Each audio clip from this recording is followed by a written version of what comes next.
मुख्यमंत्री कार्यालय से बाबा साहब भीमराव अंबेडकर की और शहीद आजम भगत सिंह की फोटो हटा दी गई है। तुरंत बाहर करिए। करीब 10 साल तक सत्ता में रहने वाली आम आदमी पार्टी का स्वरूप दिल्ली की हार के बाद पूरी तरह से बदला हुआ दिखाई दे रहा है। बीजेपी की बम्पर जीत के बीच भी अपनी सीट बचा लेने वाली आतिशी पार्टी की हार के बाद भी पूरी तरह से मुखर हैं, तो हर मुद्दे पर बीजेपी को घेरने वाले अरविंद केजरीवाल पूरी तरह से मौन। सवाल है कि क्यों, और उससे भी बड़ा सवाल है कि आखिर अरविंद केजरीवाल है कहां? क्या वो राज्यसभा जाने की तैयारी कर रहे हैं, या फिर पार्टी के अंदर ही इतना कुछ बदल गया है कि अरविंद केजरीवाल ने खुद ही अपने कदम पीछे खींच लिए हैं? आखिर क्या है आम आदमी पार्टी में हुए हालिया बदलाव की पूरी कहानी, बताएंगे विस्तार से। नमस्कार, मैं हूं अविनाश और आप देख रहे हैं एबीपी लाइव। 8 फरवरी 2024 को जब दिल्ली चुनाव के नतीजे आए तो उसी दिन आपके दो बड़े नेताओं के दो चेहरे दिखे। पहला चेहरा अरविंद केजरीवाल का, जिन्होंने एक वीडियो के जरिए बीजेपी को जीत की बधाई दी और अपनी हार मानते हुए कर्तव्यों की इतसरी कर ली। नमस्कार। आज दिल्ली के चुनाव के नतीजे आए हैं और जनता का जो भी निर्णय है, जनता का जो भी फैसला है, उसे हम पूरी विनम्रता के साथ स्वीकार करते हैं। जनता का निर्णय सर माथे पर। मैं भारतीय जनता पार्टी को इस जीत के लिए बहुत बहुत बधाई देता हूं और मैं उम्मीद करता हूं कि जिस उम्मीद के साथ और जिस आशा के साथ लोगों ने उनको बहुमत दिया है, वो उन सभी उम्मीदों और आशाओं पे पूरा उतरेंगे। वहीं इस वीडियो के आने के कुछ ही देर बाद एक जश्न मनाता हुआ वीडियो सामने आया, जिसमें आतिशी मौजूद थी, जो अपना चुनाव जीत चुकी थी।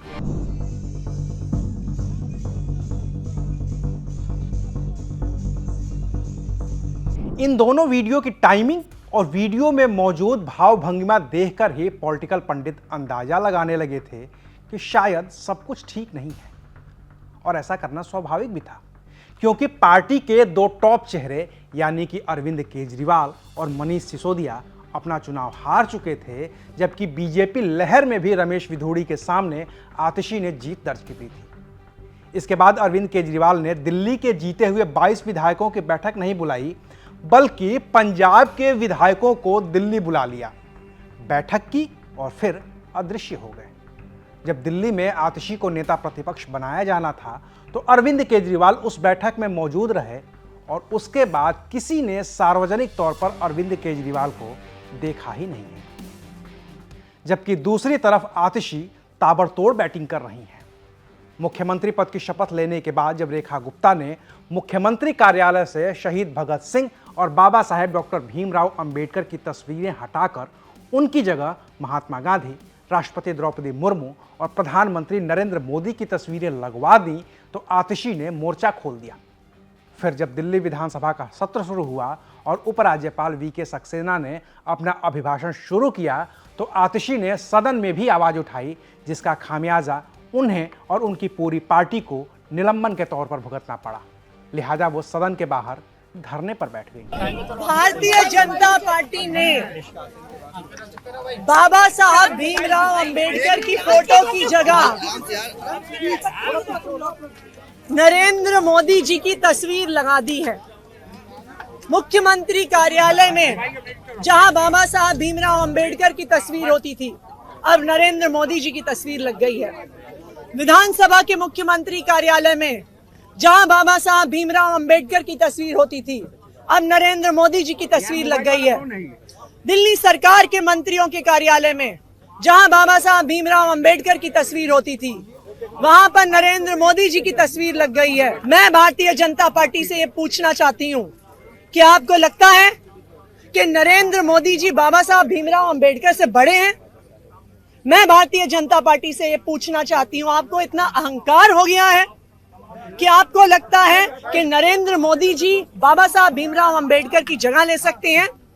इसी के खिलाफ आम आदमी पार्टी ने प्रदर्शन किया और हम सदन से लेके सड़क तक इसके खिलाफ प्रदर्शन करते रहेंगे जब तक बाबा साहब भीमराव अंबेडकर की तस्वीर उनकी जगह पर वापस नहीं लग जाते। सीएजी रिपोर्ट पर बीजेपी ने माहौल बनाकर चुनाव जीता, उसके टेबल होते ही आतिशी ने उसमें ऐसी ऐसी खामियां खोज निकाली जो अरविंद केजरीवाल और मनीष सिसोदिया का बचाव कर रही थी और सवालों के घेरे में एलजीबीके सक्सेना से लेकर ईडी और सीबीआई तक आ रही। तो अब जो सवाल दिल्ली वालों के सामने है, अब जो सवाल देश के सामने है कि एक खराब पॉलिसी हटाकर एक अच्छी पॉलिसी लाई गई, एक ट्रांसपेरेंट पॉलिसी लाई गई, लेकिन उस पॉलिसी का ठीक से इम्प्लीमेंटेशन नहीं हुआ तो वो 8,900 करोड़ तक सरकार का खजाना नहीं पहुंच पाया,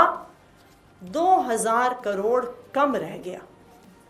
तो ये 2,000 करोड़ कम रहने के पीछे किसका हाथ है? किसने रोकी इस पॉलिसी की इम्प्लीमेंटेशन?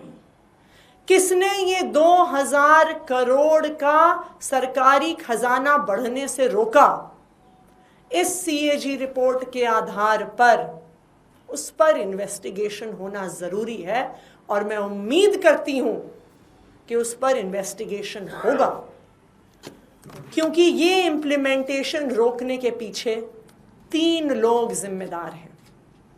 सबसे पहले भारतीय जनता पार्टी के लेफ्टिनेंट गवर्नर, सबसे पहले कसूरवार, जिन्होंने न्यू एक्साइज पॉलिसी इम्प्लीमेंट नहीं होने दी, बीच में रोड़े अटकाए, उस पॉलिसी को जमीनी स्तर पर नहीं उतरने दिया।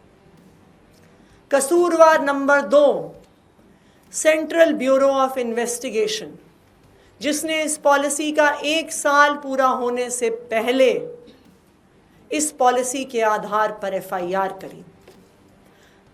कसूरवार नंबर 3 इन्फोर्समेंट डायरेक्टोरेट, जिन्होंने इस पॉलिसी खत्म होने के 1 साल पहले ही इस पॉलिसी पर ईसीआईआर करी।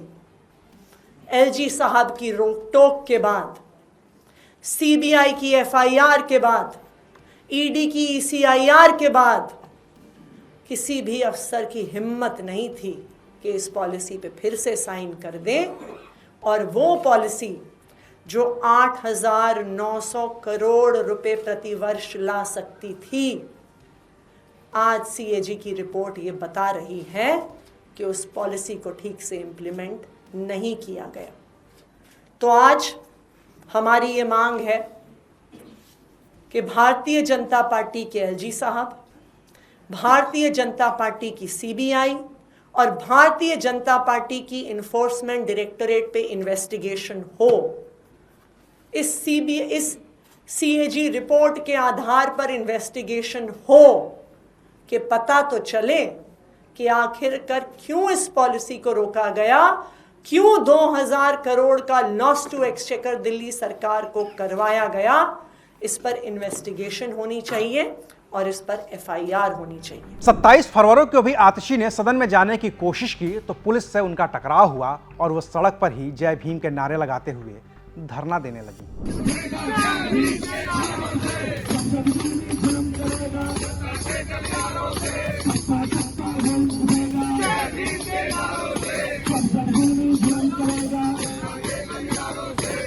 ये सब हुआ, लेकिन अरविंद केजरीवाल सामने नहीं आए। भगत सिंह की तस्वीर हटी, बाबा साहेब की तस्वीर हटी, सदन के पहले ही दिन आपके सभी 22 विधायकों को सस्पेंड कर दिया गया, पूरे सत्र के लिए उन्हें बाहर कर दिया गया। आपके नेताओं को सदन तो क्या, विधानसभा की पार्किंग तक में भी नहीं घुसने दिया गया, लेकिन केजरीवाल सामने नहीं आए। सामने आ रही है उनकी सिर्फ खबर कि वो पंजाब से राज्यसभा जा सकते हैं, क्योंकि पंजाब से राज्यसभा सांसद संजीव अरोड़ा लुधियाना पश्चिम की खाली हुई विधानसभा सीट से उपचुनाव लड़ रहे हैं। ऐसे में संजीव अरोड़ा की खाली हुई सीट से अरविंद केजरीवाल के राज्यसभा जाने की अटकलें लगाई जा रही हैं, लेकिन आम आदमी पार्टी ने इसे खारिज कर दिया है। देखिए, संजीव अरोड़ा जी एक बहुत एबल कैंडिडेट हैं। वो लगातार ग्राउंड पर रहते हैं, अपनी कॉन्स्टिट्यूएंसी में उनकी बहुत पकड़ है, जिस वजह से वो वहाँ के लिए बेस्ट सूटेबल कैंडिडेट हैं और उनको उतारा गया है। जहाँ तक अरविंद केजरीवाल सर की बात है, तो मीडिया के सूत्र पहले कह रहे थे कि वो पंजाब के मुख्यमंत्री बनेंगे, अब मीडिया के सूत्र कह रहे हैं कि वो राज्यसभा से लड़ेंगे। ये दोनों सूत्र बिल्कुल गलत हैं। अरविंद केजरीवाल जी आम आदमी पार्टी के राष्ट्रीय संयोजक हैं। मैं मानती हूँ कि उनकी डिमांड बहुत ज्यादा है, पर वो किसी एक सीट पर सीमित नहीं है। और सवाल फिर अपनी जगह पर कायम है कि कहाँ हैं अरविंद केजरीवाल।